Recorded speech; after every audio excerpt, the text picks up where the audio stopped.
Good morning students. मैं Manoj Kumar Mishra online class में आपका स्वागत करता हूं। कोरोना वैश्विक महामारी के कारण शासन ने विद्यालय को अग्रिम आदेश तक के लिए बंद कर दिया है। इसलिए आपके सुविधा हेतु आज से ऑनलाइन क्लास स्टार्ट किए जा रहे हैं, ताकि आपकी पढ़ाई बाधित ना हो। ऐसी स्थिति में आप सभी लोग मन लगा करके ऑनलाइन पढ़ाई करें। जो वीडियो आपके पास सेंड किया जा रहा है उसे आप अच्छे से देखें, समझें और इसका सहायता लेकर के आप अगले दिए गए क्वेश्चंस को सॉल्व करें। आज मैं आप सभी लोगों को जो आपका पहला चैप्टर है मैथ्स का, वो है परिमेय संख्याएं। क्या है? परिमेय संख्याएं।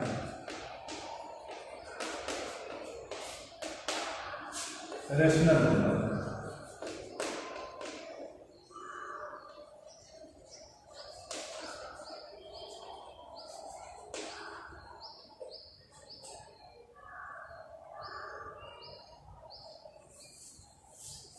रेशनल नंबर चैप्टर का नाम है। तो सबसे पहले हमें ये जानना होगा कि रेशनल नंबर है क्या, परिमेय संख्याएं कहते किसे हैं। तो आप समझ लीजिए, ऐसी संख्याएं जिसे P/Q के रूप में लिखा जा सके किंतु Q 0 ना हो, परिमेय संख्याएं कहलाती हैं। यहाँ P और Q आपके पूर्णांक हैं।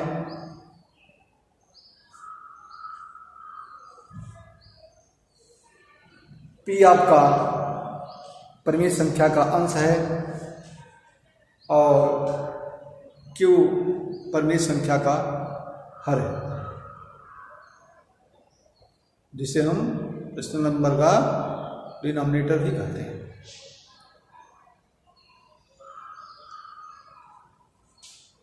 तो आपको समझ में आ गया होगा परिमेय संख्या क्या होती है। ऐसी संख्याएं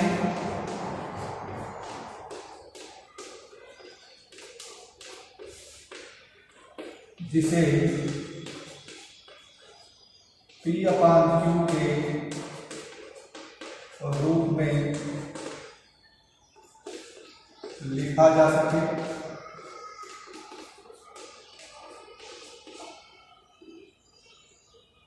परंतु Q not equal to 0, Q शून्य ना हो।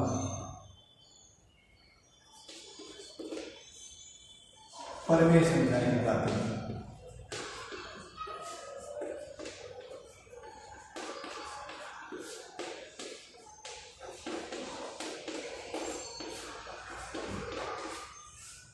क्या बताया गया? ऐसी संख्याएं जिसे P/Q के रूप में लिखा जा सके परंतु Q नॉट इक्वल टू 0 हो, परिमेय संख्याएं कहलाती हैं। यहाँ P तथा Q पूर्णांक हैं।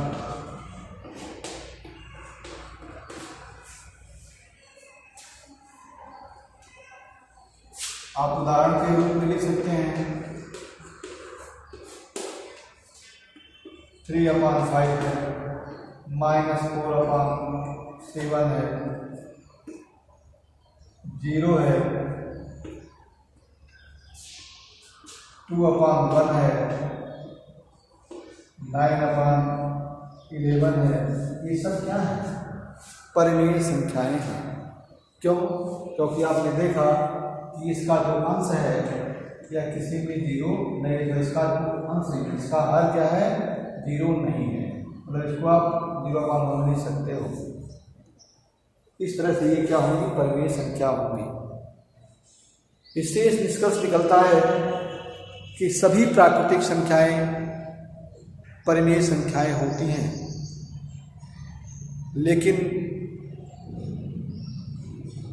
सभी परिमेय संख्याएं प्राकृतिक संख्याएं नहीं होती। ठीक है, आपको बताया गया कि सभी प्राकृतिक संख्याएं परिमेय संख्याएं होती हैं। आप जैसे देखिए 1 है, प्राकृतिक संख्या है, इसको आप 1/1 लिख सकते हैं, 2/1 लिख सकते हैं, 3/1 लिख सकते हैं, 4/1 लिख सकते हो, लिख सकते हो ना। तो ये सब क्या है? परिमेय संख्याएं। जब ये आपको 4 को आप 4/1 लिख सकते हैं ना, तो ये 4 क्या होगा? परिमेय संख्या होगा। मैंने कहा शून्य भी एक परिमेय संख्या है। क्यों? क्योंकि शून्य में यदि हम शून्योत्तर संख्या से भाग दे दें तो शून्य आता है, अर्थात यदि हम शून्य में 5 से भाग दे दें तो शून्य आएगा। इस तरह से 0/0/5 है, 0/5 है, ये क्या है? परिमेय संख्या है, रेशनल नंबर है। ठीक है, ऐसे परिमेय संख्याएं 2 प्रकार की होती हैं, आपको भी पता होगा। एक ऋणात्मक परिमेय संख्याएं होती हैं और एक धनात्मक परिमेय संख्याएं होती हैं। अभी इसी का आपने देखा ये -4/7 है, तो ये कैसी परिमेय संख्या है? ऋणात्मक परिमेय संख्या है। ये कैसी परिमेय संख्या है? धनात्मक परिमेय संख्या है।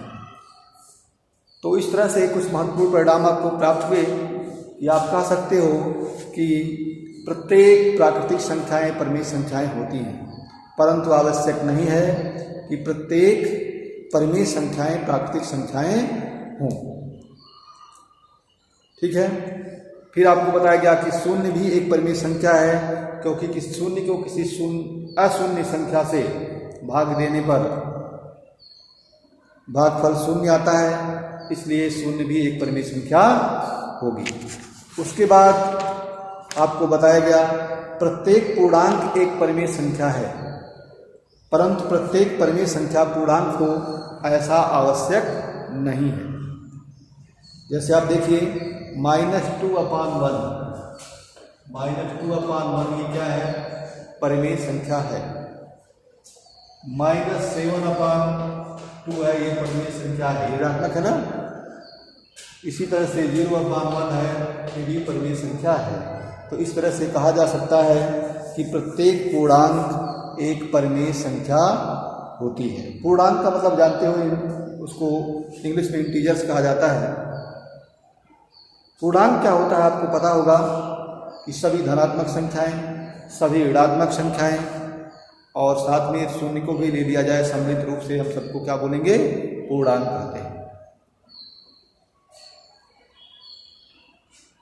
तो पूर्णांक भी क्या होते हैं? एक परिमेय संख्या होती है, लेकिन कोई आवश्यक नहीं कि सभी परिमेय संख्याएं पूर्णांक हों।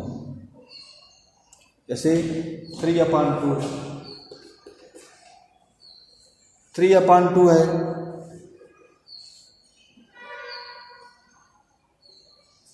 क्या इसको आप पूर्णांक बोलेंगे? अभी आप 3 को 2 से डिवाइड करो तो क्या आएगा? क्या आएगा बताइए? अभी आप 3 को 2 से डिवाइड करेंगे, मतलब 3 को 3 में 2 से भाग देंगे तो कितना आएगा? आप जानते हैं, एक बार जाएगा, देखो एक बार गया, एक आया, फिर आप हमारे दशमलव बढ़ाते हैं तो 2 पंजे 10, 1.5 आ गया। तो 1.5 पूर्णांक होता है? नहीं होता ना, ये दशमलव संख्या होती है। इसलिए आप कह सकते हैं कि पूर्णांक जो होता है वो परिमेय संख्या होती है, लेकिन कोई आवश्यक नहीं है कि सभी परिमेय संख्याएं पूर्णांक ही हों। उसके बाद आपको बताया गया कि प्रत्येक भिन्न परिमेय संख्या है, प्रत्येक भिन्न एक परिमेय संख्या है, परंतु यह आवश्यक नहीं है कि प्रत्येक परिमेय संख्या भिन्न हो। अब फॉर एग्जाम्पल ले लो, 2/3 एक परिमेय संख्या है, 2/3 एक परिमेय संख्या है ना, और भिन्न भी है। -5/7 ये भिन्न नहीं है,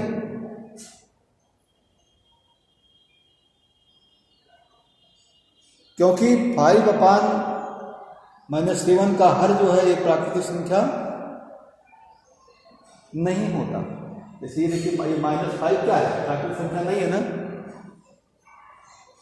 इसलिए आप कह सकते हैं कि प्रत्येक भिन्न परिमेय संख्या होती है, परंतु कोई आवश्यक नहीं कि प्रत्येक परिमेय संख्या भिन्न ही हो। मैंने क्यों कहा कि ये 5/-7 जो है, 5/-7 हमने कहा ये भिन्न नहीं है। आप कह सकते हो क्यों नहीं?